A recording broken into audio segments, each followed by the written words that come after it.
కాబట్టి మీరు ఎంత పాజిటివ్గా ఉంటే పాలు అంత సర్క్యులేట్ అవుతాయి. దానికి తగ్గట్టు మంచి ఫుడ్ తీసుకోవాలి. నార్మల్గా ఏదో తిన్నామంటే రోజు మన ఊరికే ఉత్తి మనుషులు తిన్నట్టు తినద్దు. డబల్ ఫీడింగ్ అనేది కంపల్సరీ తీసుకోవాలి.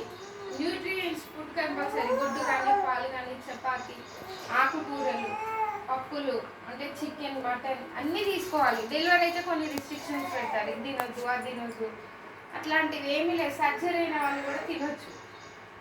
కాబట్టి కొంచెము మీరు ఆలోచన చేసుకుంటూ మంచిగా తినండి. బేబీకి కూడా మంచిగా ఫీడింగ్ ఇవ్వండి. వాళ్ళని అప్ టు 2 years 6 నెలలు దాటిన తర్వాత వాళ్ళకి తల్లిపాలతో పాటు అదనపు ఆహారం కూడా మీరు బయట కొనద్దు. మనకి సెంటర్లో బాలామృతం ఇస్తున్నారు. సో అది రోజుకి 100 గ్రాములు ఒక కప్పు క్వాంటిటీ తీసుకొని ఆ 100 గ్రాములు ఒకసారి కానీ 2 సార్లు 3 సార్లు దాన్ని డివైడ్ చేసుకోవాలి. ఆ కప్పులో కానీ డివైడ్ చేసుకొని వాళ్ళకి అది పాలల్లో కానీ నీళ్ళల్లో కానీ కలిపి జావలాగా చేసి పెడితే వాళ్ళకి అదే పెద్ద బలం. మీరు ఎక్కడి నుంచో బయట నుంచి ప్రోడక్ట్ కొనుక్కొచ్చి వేలు పెట్టి ఖర్చు పెట్టాల్సిన అవసరం లేదు. ఎందుకు చెప్తున్నానంటే బయట సెర్లాక్ ఒకప్పుడు చాలా బాగుంది. ఒక 15 years బ్యాక్ సెర్లాక్ వేరు, ఇప్పుడు ఉన్న సెర్లాక్ వేరు.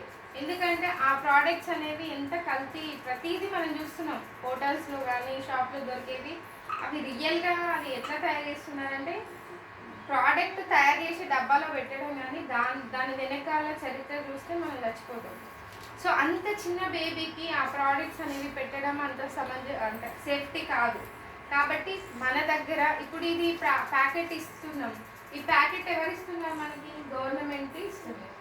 గవర్నమెంట్ ఎప్పుడైనా పిల్లల మీద ప్రయోగాలు ఏదో నామకే వాస్తు ఏదో నాసిరకంని తయారు చేసి పంపిస్తారు. వాళ్ళు ఏదన్నా అయితే మళ్ళీ గవర్నమెంట్కి బ్యాడ్ నేమ్. ఇప్పటి వరకు ఆ బాలంతో ఎన్ని సంవత్సరాలు చాలా ఇయర్స్ అవుతుంది ఇప్పుడు అది స్టార్ట్ అయ్యి.